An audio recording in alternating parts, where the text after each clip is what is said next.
So మౌలిలో రేపు నా థియేటర్లో చూసిన తర్వాత ఎంతమంది మౌలిలు చేంజ్ చేసుకుంటారు? భావన చెప్పే ఆ వర్డ్స్ ఏమైనా బుర్రకెక్కుతాయా? లేదంటే ఏమైనా సైషన్స్ లాగా అనిపిస్తుందా? హార్ట్ కనెక్ట్ అవుతుందా ఆ క్యారెక్టర్? అలాంటి ఒక కఠినమైన మనిషి మౌలి, ఒక అడవి మనిషి. ఇంకా క్లియర్ గా చెప్పాలంటే అడవిలో పెరిగిన ఒక జంతువు, మనిషి కూడా కాదు. అలాంటి మనిషే నా మాటల ద్వారా మారారంటే ఎవరైనా సరే మారొచ్చు, మారుతారు కూడా.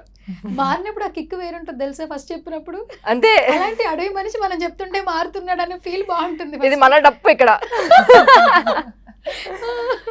డబ్బింగ్ కూడా మీద అసలు ఎక్సలెంట్ అదిరిపోయింది కదా. నాకున్న అడ్వాంటేజ్ ఏంటంటే నేను కొంచెం చాలా ఫాస్ట్ గా మాట్లాడతాను. ఆ క్యారెక్టర్ కి చాలా ప్లస్ అయింది. ఇంకెవరు కూడా అంత ఫాస్ట్ మాట్లాడలేరు.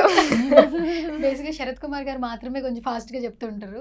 రాధిక శరత్ కుమార్ ఎప్పుడు చెప్తుంటారు నేను ఫాస్ట్ గా మాట్లాడుతుంటే డబ్బింగ్ దగ్గర ఇదవుతున్నారు. బట్ ఇక్కడ ఇలాంటి క్యారెక్టర్స్ కి ఫాస్ట్ గా మాట్లాడడం అనేది బాగా యూజ్ అవుతుంది.